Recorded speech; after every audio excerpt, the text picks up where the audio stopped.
I'm feeling some pretty deep rage and anger, and I'm not one to get caught up in that energy very often.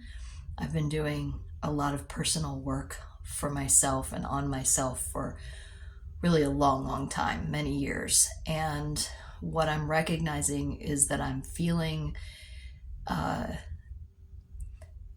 the deep, divine, feminine rage. And I'm allowing myself to feel it. I was crying a little earlier, um, just allowing myself to feel every bit of pain and fear and anger and all the feelings that our planet, but especially the United States, is feeling right now. And I know that we're in a land between time, or a time that doesn't exist. Like, we've just moved through a real pivotal time planetarily and energetically, and it's a big shift, like a 0 point kind of thing, like an ending of one thing and a beginning of something else. And so what I was recognizing throughout the day is that I would feel just horrible feeling inside. And I would be like, I'm not one to get caught up in that kind of energy. So what do I do with this energy? And I kept trying to change it or transmute it.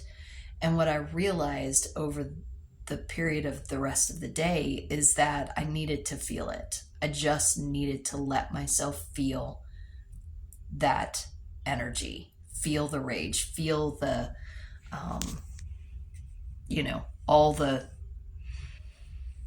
I don't even know the right words. It's like, is it hatred? No, it's like just fucking rage.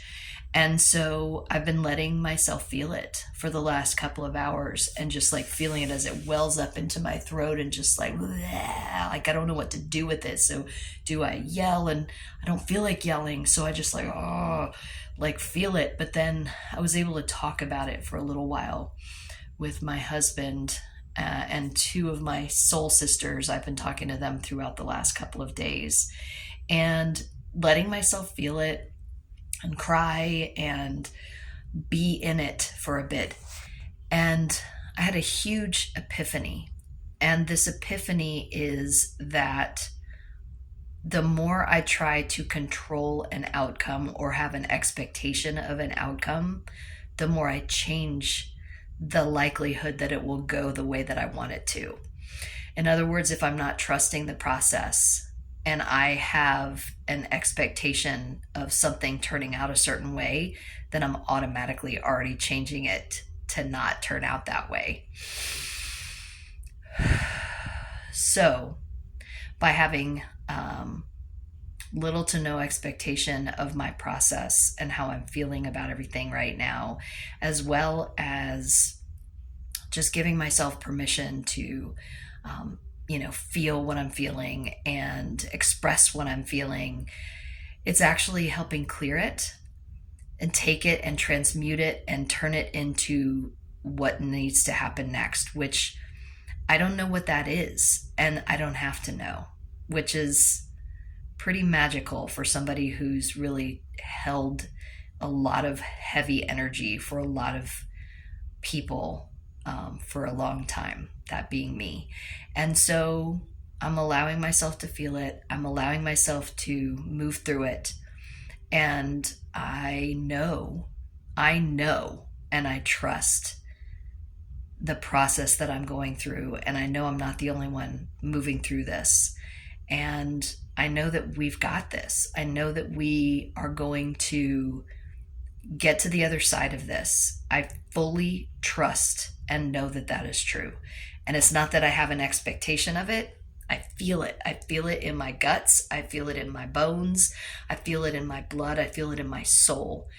And I know that I have not been preparing for something like this to happen, for it just to be like, oh, well, everything sucks and it's going to end poorly. I know that that's just I mean, I'm trusting that that's not the case. And so I'm just releasing it to the mind of God, the source of all things, and trusting and knowing that we're going to get through all of this. I don't know how. I don't know what my part is until I feel guided internally. And I'm just going to trust, trust, trust, trust. Trust my inner guidance, trust my higher self, trust my inner knowing, trust the people that I surround myself with, because I've been building that community for a long time. So, yeah, that's what I have to say. I love you all so much. And I know that we are in this together. So know that I'm also here, and I'm here to have whatever conversation needs to happen. I love y'all.